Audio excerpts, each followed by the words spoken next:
It's been a while. I got to get back into. It's good to see you, though. Yeah. I'm Scott Farber. He, of course, is former New York Giant, current NFL Players Association president of the Dallas Fort Worth chapter, Memphis living legend, world traveler, and my friend Larry Mallory. Hey, Larry. Hey, Happy New Year, Scott. All right. So again in London. Yeah. You're in London while our government is shut down. England has Brexit going on. That's right. You're golfing, having a few drinks, I'm sure. Guinness. What did you find? What's going on over there with that Brexit?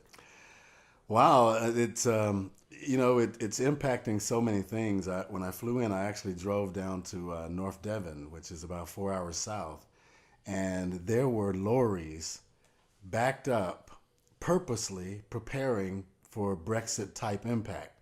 In other words, goods traveling back and forth that'll stop. There's a whole bunch of tension over there right now as it relates to how things happen. And Theresa May did not get a positive vote, in support of it. So, and then, even when you expand the Brexit thing outside the UK to Northern Ireland and Ireland, it's really causing, that's the whole conversation over there right now. Even at the golf course, we're talking about Brexit. Right. Yeah, I know, it's amazing. Now, how was the golf?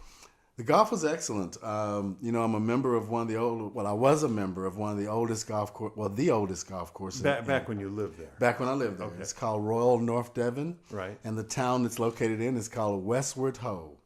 And I enjoy going there because I get a chance to learn all of the information. These are a lot of farmers with a lot of land and sheep. And so I learn about animals and politics and then drinking. And so as we go from tea to breakfast to golf to Guinness, the conversations get looser and looser and looser. So, but we had a wonderful time, and they always treat me very well over there. Yeah. Well, now let me ask you. So you got Brexit going on out there, and we got the government shutdown going on out here. Now, when you're in London, did anybody talk about what's going on in the United States? Well, probably the two first subjects, especially after Guinness, is Theresa May and Donald Trump. Yeah. Right. There's a lot of conversations about it. They're talking about Donald, right, and then we're talking about Theresa. Yeah. Both of them are in a bit of a pickle, I would say, right now. You know what I always find fascinating, though? What's that? Anywhere else in the world, they know more about what's going on here than most people that live here know. Wow. I mean, how many world leaders can we actually name?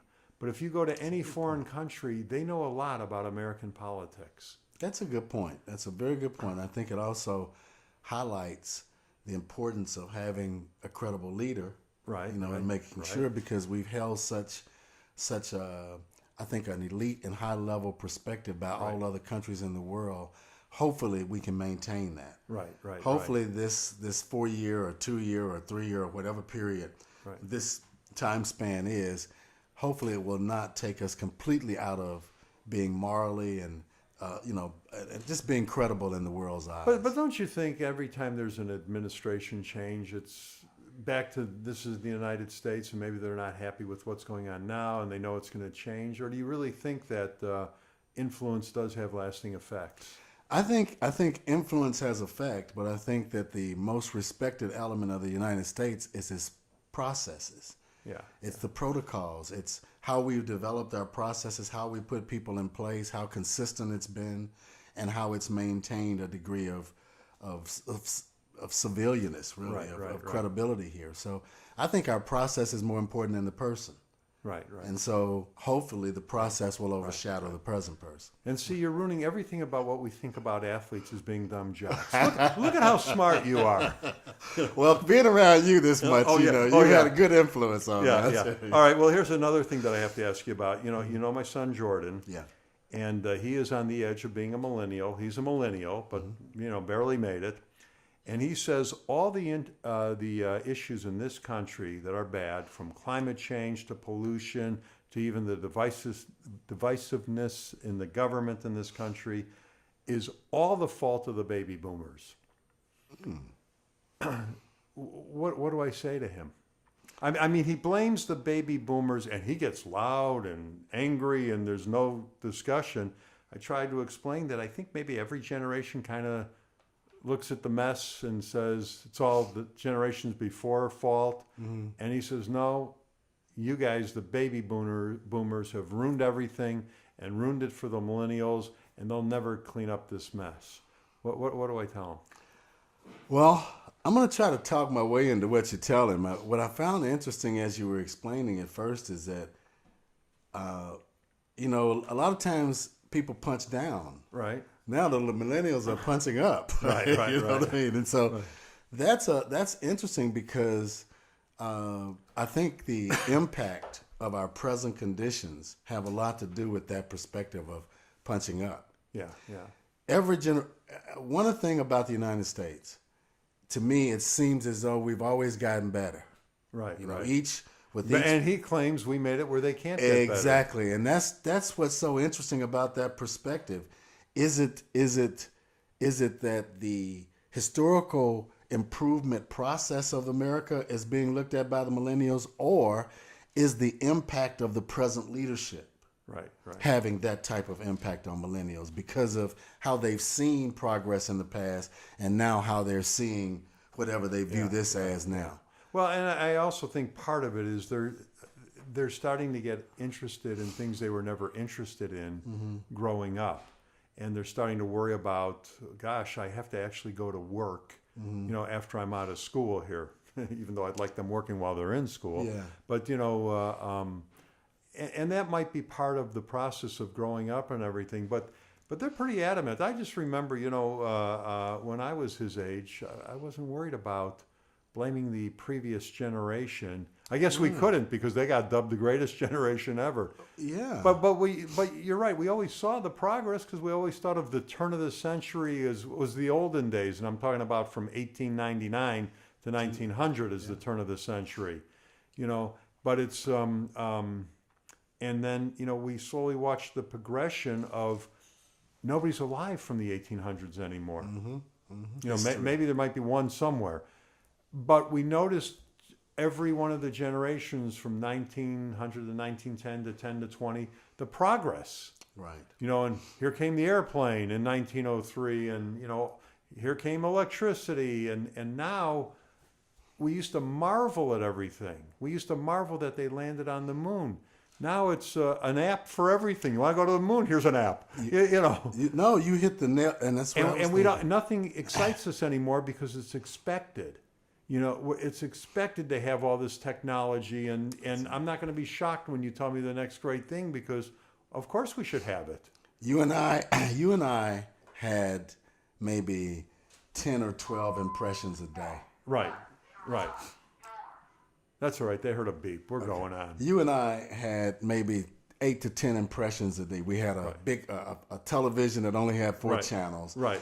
We went off at 10:30. Went off at 10:30. Yeah. Right. We couldn't see anybody on the phone. Right. If you didn't interact with someone, you hit the nail on the head. Yeah. Technology has so many impressions on these kids. Their expectations, even are quicker now. If you join the technological expectations and the fact that we as parents always want to give our children a better condition or more than what we had. Right. That combination, I think, has an impact on what you're saying. Well, even on the advertising side, take, for example, a 30-second TV commercial or a minute radio spot. We would have that minute to get the information across with the call to action, the 30-second TV spot with the call to action at the end. Now they keep telling me we have 7 seconds, for somebody to react before we lose them. Yeah. I mean, we are in such an immediate world. And imagine what's that's doing to our young people's brains. Well, right. And send me an email, but don't go over 2 sentences or it won't be read. That's right. And all they do is text. Well, I think part of the problem, too, is that that millennial generation has no interaction at all. Because how many times do you go out to a restaurant and you see 4 kids sitting together and all 4 are on their phone? That's right. They are not talking to each other on any level. So the humanness, the interhuman interaction is gone. Well, and I think they're very shy. People that are shy will never come out of it because they don't have to talk to anybody. You are so on point, Scott, with this. As I was coming over to today, there was a move. There's been people from the right and left, Right. citizens that are coming together, Right. talking to one another about their angles. There was a study done to show that at no time in America has there been higher percentage of parents not wanting their children to marry cross politically. Right.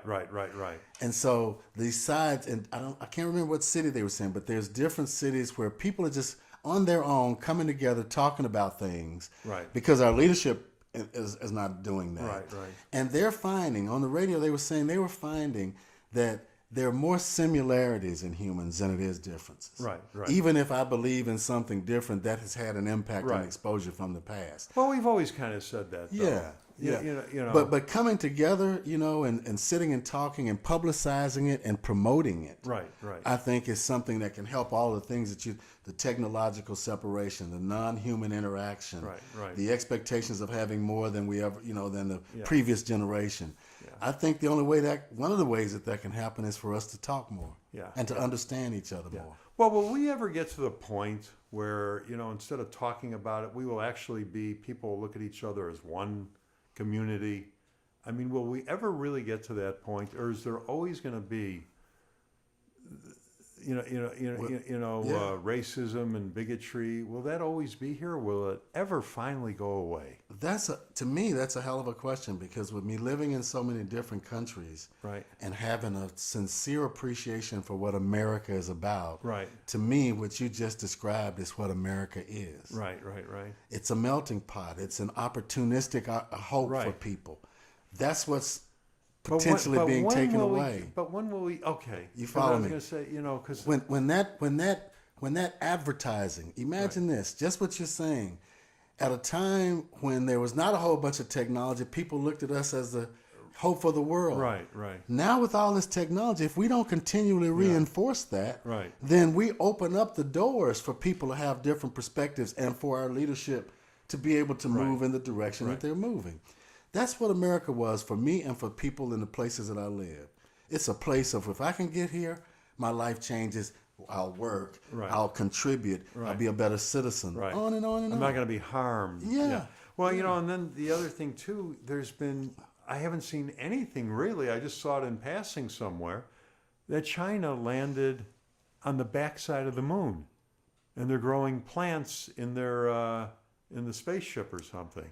And I might have that wrong a little bit, because I just saw a blurb and I didn't go past 7 seconds of reading. And a mutuality. I saw something like that, some blurb relating to space. Right. And foreign countries. I can't remember. It might China. have been China. Yeah. But what affected me was, that's not the information I'm getting at home. Right. It used to be a point, and you were in that business. It used to be that American news and American information was the standard. Right. And it led to knowing about the rest of the world. Now I'm going out and I'm getting news that I don't even get here anymore. So even the feed is being controlled. Right. You know what I mean? The information feed. And that's scary. Isn't it scary? Yeah, and I don't know with the technology where it will stop, and I don't know what we could do, because right now people could put out whatever they want and make it look real by photoshopping. That's right. So it's really hard to and decipher. Enemies can do the same well, and they must be. That's right. It's anyway. Well, that's a great conversation. Now, there's one thing though that I want to ask that I always think about, and on the gbctv.net, I've interviewed I don't know how many thousand people over the years, and captured family history, and the stories that we get are remarkable. But the one thing that I find really interesting is people who have power, because when they get older, their power goes away. And I always wondered, even,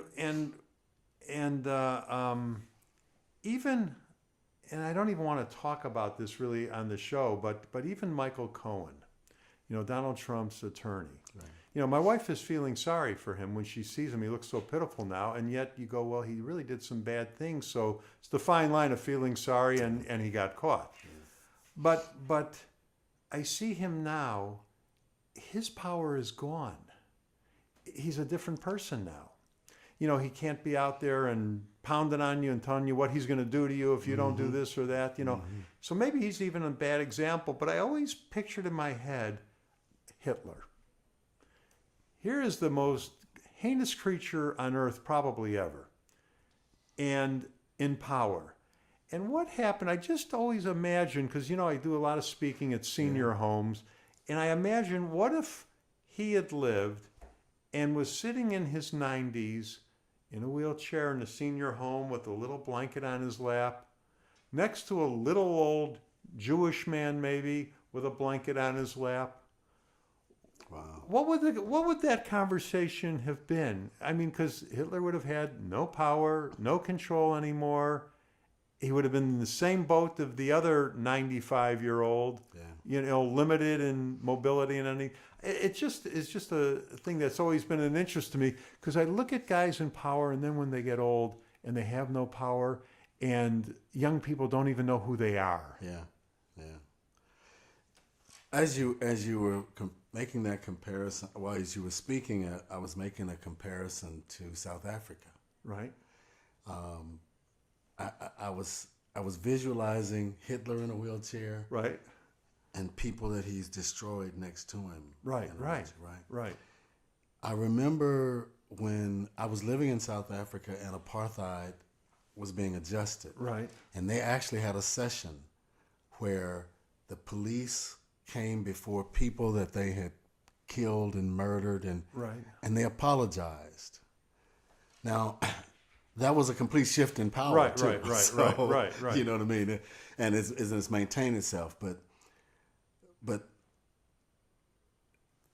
that degree of civility, when you don't have power, I think is going to be reflective of what we see.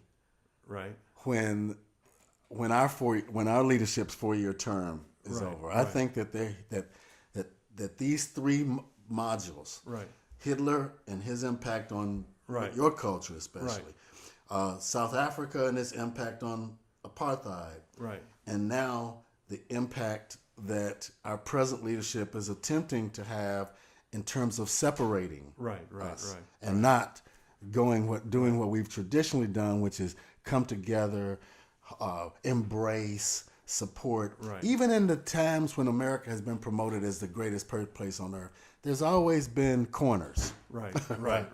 Yeah. But there's never been separation. Right. At the end of the day, those corners, all four of them, end up being a United States citizen. Right. And so that's where I think that there would be some way that there was a bridge there. I don't think they would operate like Iran did when they cut off they had to bring the statues down and turn. That's not how the American influence has been developed. Right. After the Civil War and after all of that, from that point on, we've sort of been, I think, on an uphill climb. Well, and I also think too that people really hold on to those old memories, even if they don't talk about it. That's true. And I'll give you another example. I had a gentleman who owns a company that did some writing for us for presentations for the GBCTV.net. And he is of Japanese descent. And I believe he was born in this country, and probably his parents too. But we were listing things that, we have people that knew Babe Ruth, and these type of stories, and World War II veterans, of course, and the stories that they have and whatnot. And he even put in there it'd be interesting to talk to a Japanese person that lived in an internment camp in the United States during World War II. That would be. And I read that, when I read, his work that he presented to me later, when he wasn't around, and I'm going, man, see, there's something that's really important to everybody that very few of us ever even would think about. It's just interesting. But since I have a kid, I always wondered about people in power. And like yourself, a professional athlete, I always feel it's so hard for them to get off the stage. They retire too late. Yeah. Muhammad Ali, if he didn't fight Larry Holmes, would he have gotten Parkinson's disease? And that's I why mean, Larry Holmes just pummeled him. he did. And maybe, Ali didn't need that fight, and maybe that was the one that put his brain in damage over the hump. And honestly, Scott, that's why we have to get Generations Broadcast Network and Center out to as many people as possible, because you always say every family has a story. Oh, it's unbelievable. It is. Yeah. And honestly, I truly believe that the GBC right now can be, I think, a very integral part of a lot of people's lives, because our young people, just like you said, they don't know how they got to where they are. Right. They don't know the history. And so imagine if everyone had a GBC app on their phone and they could go back and listen to their grandmother. Right. Or I think that what you're doing and what the organization is doing is not only preserving history, but also strengthening the future of the youth.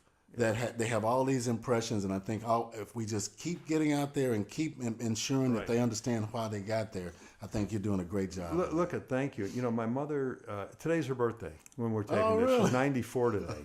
Oh, happy birthday. Yeah. And she, as you know, is suffering badly, recovering from a broken hip. And she has really good days and then really bad days. And it's been very stressful on my family and my kids especially.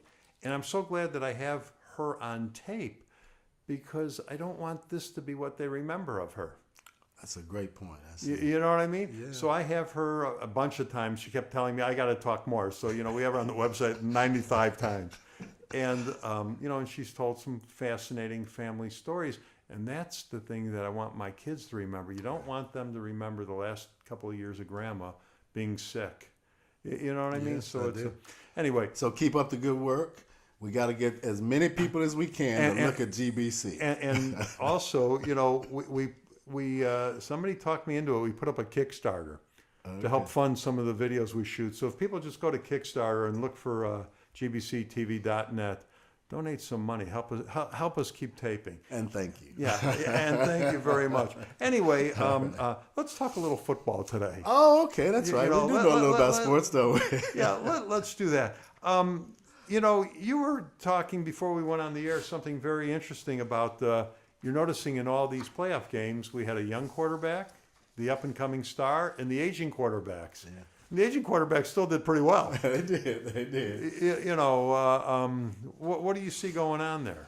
Well, I see, you and I have talked a lot about the evolution of the NFL and how offenses are looking more, like NCAA colleges because of quarterback movements. And we talked a lot about how even, in a lot of teams, the defensive coaches are a little older than the offensive coaches. Right. And so I think that's what we're seeing. We're seeing offenses that require mobility. When you start getting defensive linemen 340, 280 to 340 pounds running 4.5s, 4.6 40s and can run you down, you can't just stay in the same place all the time, as the New York Giants quarterback does sometimes. Right. My whole team.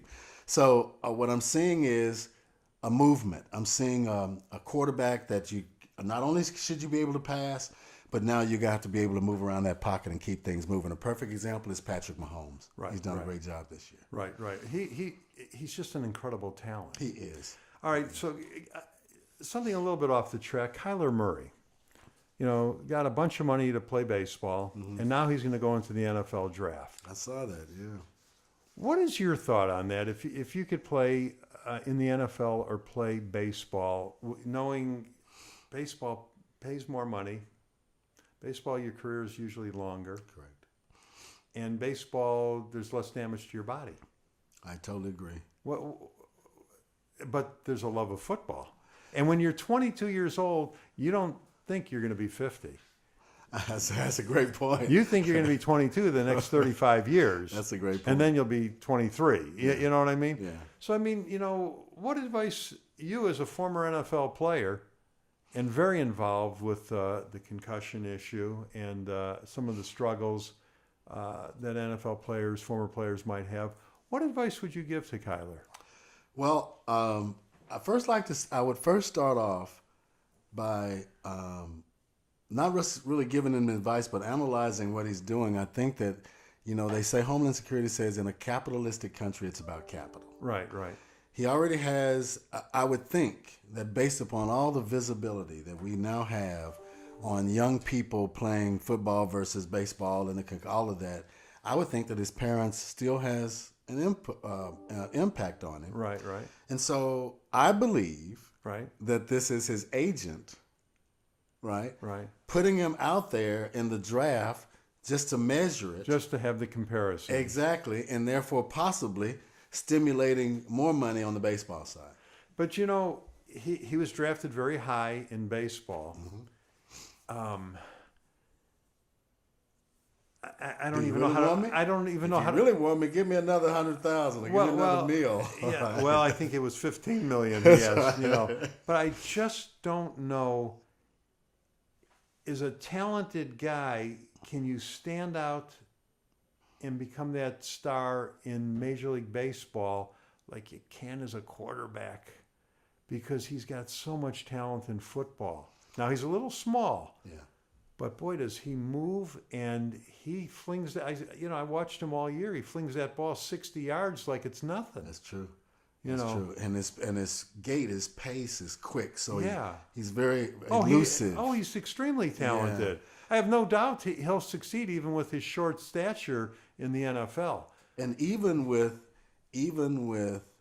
the perspective that 3-year players now only really want to play 3 years Right. and get out. But I still believe that ultimately baseball will pay more. Right, right. I think his career would be longer. Right. And was it Kyler Murray? And this is a question: was it Kyler Murray's father that was a baseball player? I don't know that.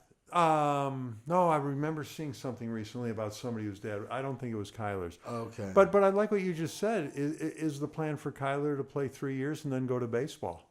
Because he'll be 25. That's true. That's true. And I never thought about that one really. That's a good angle.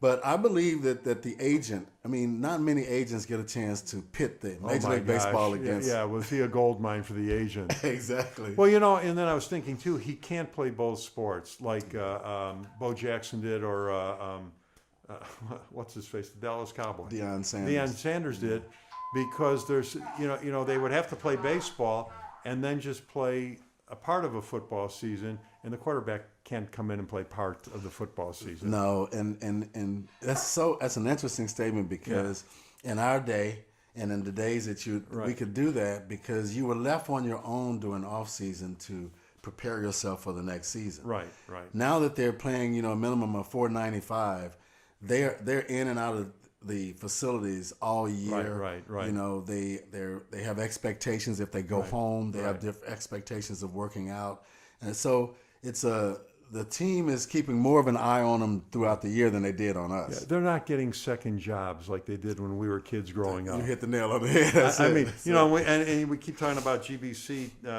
TV, the oral history version, but you go to the featured shorts and go to professional athletes, I think it'll be in there. There's a guy who went and bought a suit when he was 13 years old, and the salesman was Yogi Berra and Phil Rizzuto.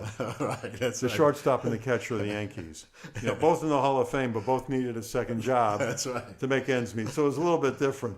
So it was even worse before your time. As much as you complain about that pre-93 stuff, these guys are complaining about the pre-1960 stuff. That's it. All right, let's talk a little bit about the divisional rounds. We got the Colts and the Chiefs. Did it surprise you how easy that game seemed to be for the Colts for the Chiefs after the Colts had such a huge streak going? I mean, the Chiefs really controlled that game from the opening kickoff. Those Colts, they've been an up and down team, and it's hard to predict what they do because I never thought they beat the Cowboys 20-0. Right. Remember, But they were on that streak of 9-1, though. Yeah, but they were on a streak. But there was nothing dominant about that streak. Right. The only dominant thing about that streak Cowboy game. was that Cowboy game. Yeah. You beat, you hold Ezekiel Elliott to no touchdowns. You score 20 on a defense. At the time, the Cowboys were like 7-0 or something. They were on a good run too. Yeah. It's something about that Colts team that to me goes up and down. Yeah. And so I think that. So you weren't surprised? No. And I kept saying I thought the Chiefs would win, but I wouldn't have been surprised if the Colts had won. You know what I was surprised about though? I was surprised about the Chiefs because ever since Kareem, I think it's Kareem Hunt, Right. was let go on the team. Right. I felt I saw the team not as fast for some reason. Right, Like a right. little speed had left them. Right. So I was happy to see them sort of rebound to the Chiefs that we know. Right. A lot of these games were not, big score, 54-40, those Right, type of right, games. right. So I was kind of happy to see the Chiefs come back in their mode and, start to score again like Right. they normally do. The Rams and Cowboys. Now the Cowboys, when they were 3-5, there were calls for Garrett to be gone and even Dak to be gone, the quarterback. And then they went on the great run. Now they lost to the Rams. Where are we now with Garrett and Dak? Does it change anything that they made it that far, or is Jones going to finally make a switch at not at quarterback, but at coach? What's going to be? Upon getting back, I stopped by my local bar to get some input from my local Cowboy fans. Right. One of the first things they said to me was that, do you know that Jason Garrett said that every coach will be coming back next year? I said, no, I didn't know that. Yeah. It seemed to me as though that small part of their fan base would like to see Linehan go. Right. Oh, there's a big part, I think, that would like to. Exactly. They feel that the offense, is not as creative as some of the people, the competitors that they're seeing. So you have a lot of good pieces on the offense, and they're not scoring an awful lot. That's right.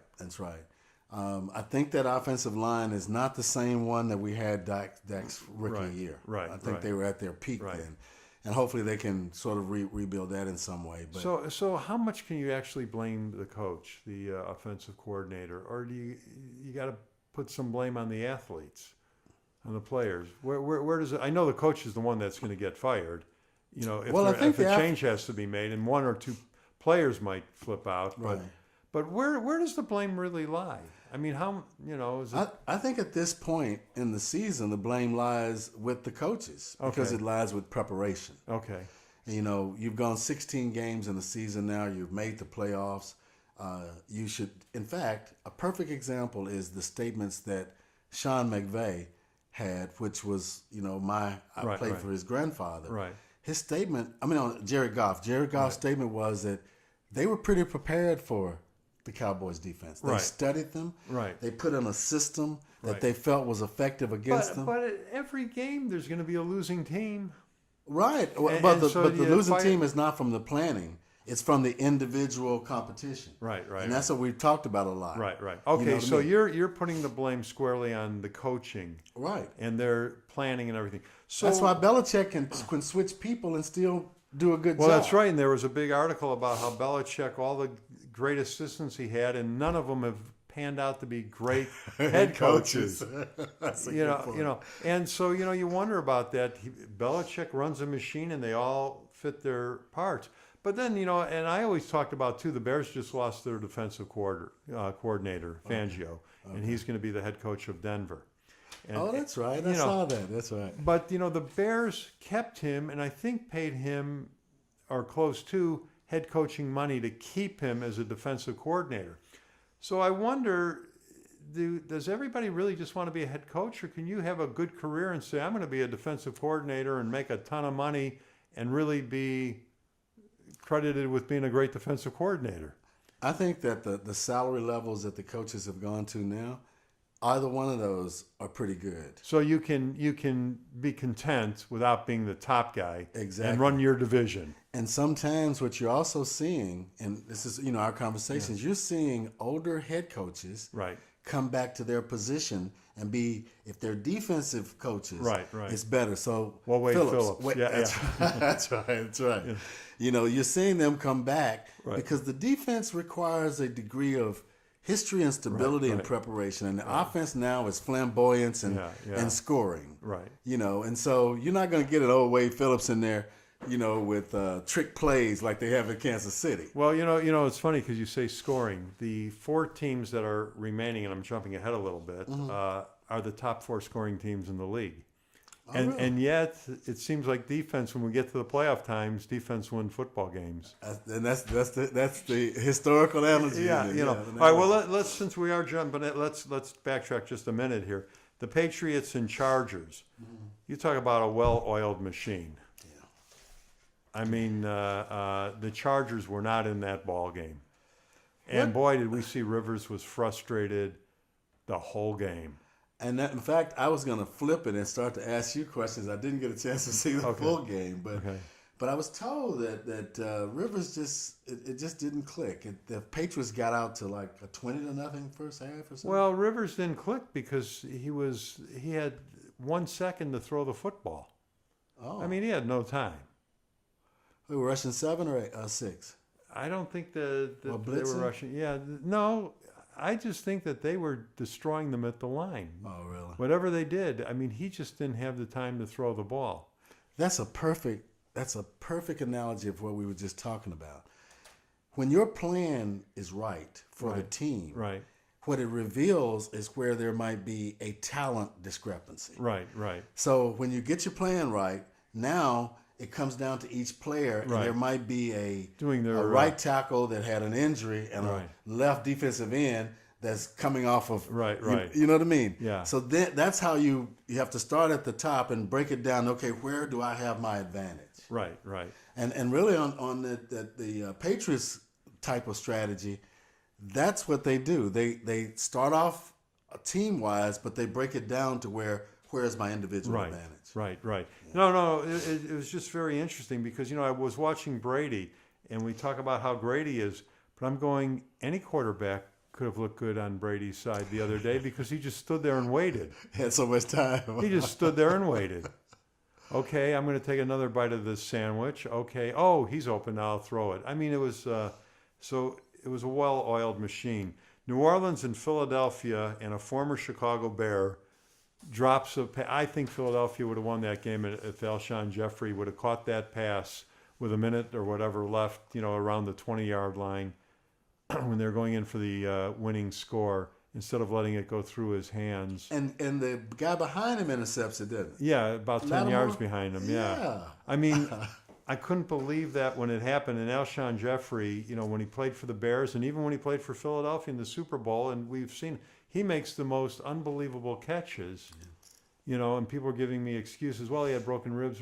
No, he just missed one. Right. And you And can't missed the fault wrong one. And you can't fault him for that. He missed one. This guy catches footballs like nobody I've ever seen. Yeah. You just throw it in the air, and he's going to come down with it. So I think New Orleans really escaped, and boy, with the legend of Nick Foles have grown. Yeah. So what do you do? Who's your quarterback next year, Foles or Carson Wentz. Wentz? Yeah, I couldn't even think of his name anymore. I think one of the strengths of the Philadelphia Eagles is that they have a Super Bowl winning backup quarterback. Yeah, except he wants to be a starter now. No, he doesn't. I thought I heard that he wants to run the team. No. The Carson Wentz is the future of the Eagles. They've already Absolutely. They've We know already that. invested in him. Yeah. Nick Foles is comfortable. I believe, even in the locker room, Nick Foles supports Carson Wentz. Yeah. I think I think this team is the strength of the NFC. So I know NFC. that's always been the case, but is that still the case? I think it still is the case, and especially because he's making Carson Wentz almost kind of money. Right, He doesn't have right. to play but 4 games a year. Right. So, if he breaches that relationship, that tears the locker room up. Yeah. To me, the locker room is solid with the Eagles, and the reason they're a good team is because they're playing 22 offensive players and 22 defensive players. Right. It's not a first or second team. Right. They won the Super Bowl. Yeah. They have money in the bank. Right. And they got so they're not worried about that.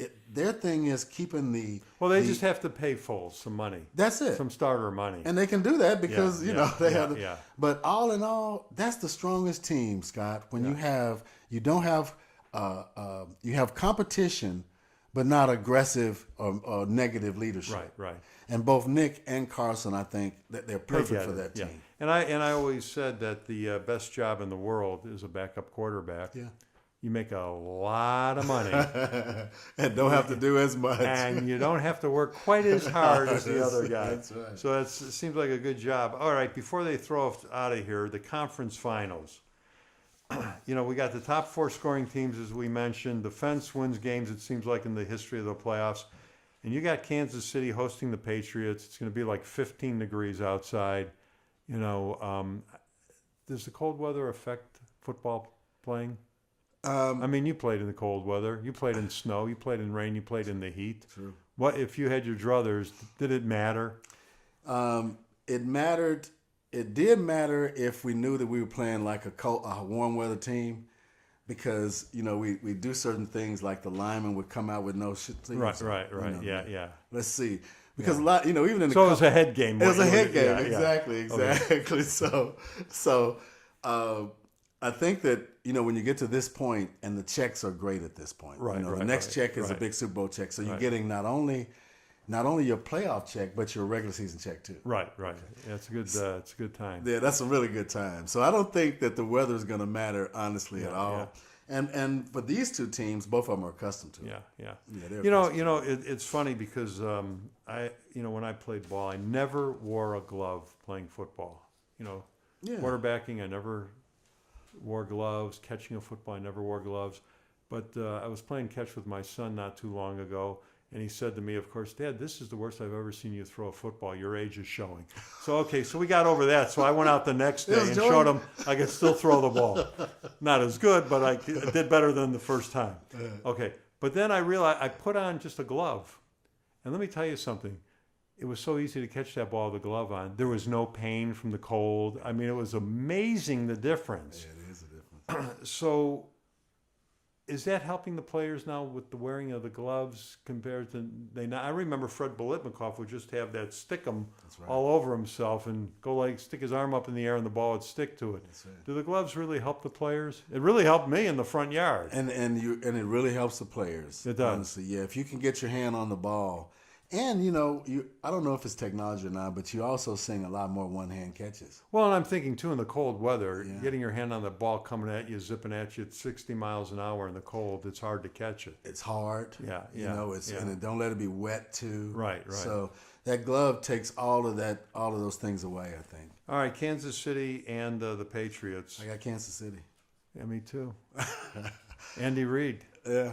But he's got a quarterback. He has a good quarterback. I like him. Unfortunately, I think he's coming along at the wrong time where Brady and Breeze are doing good well too. But I like him, and I'm going with Kansas City. I'm going to tell Belichick you said that. Please don't tell him. Yeah. He's going to go back into his memory bank, and he's going to tell me everything about you. That's right. Okay. All right, we got New Orleans, and they are hosting the Rams. That's an interesting game too. That is an interesting game, and I've always wanted the Saints to get to the Super Bowl, but when I look at the defense, Boy, are you blowing off both of your ties in the NFL? Well, I'm coming back to the Rams because I think the defense. I know they can score. I like the McVays, but you got Aaron Donald, you got Ndamukong Suh. Yeah. I think their defense kind of operates a little better than the Saints' defense, and I believe they might win. Well, I'm going with you on both of those same picks, Really? Kansas City and the Rams. But I'm in high cotton. that's right. But neither one of us would be surprised if the other team won. That's true. It'll be an entertaining weekend. All right, man. Well, we'll get together after the games. I look forward to it. All right. We'll see you next time. All right. Cheers. Bye-bye, everybody.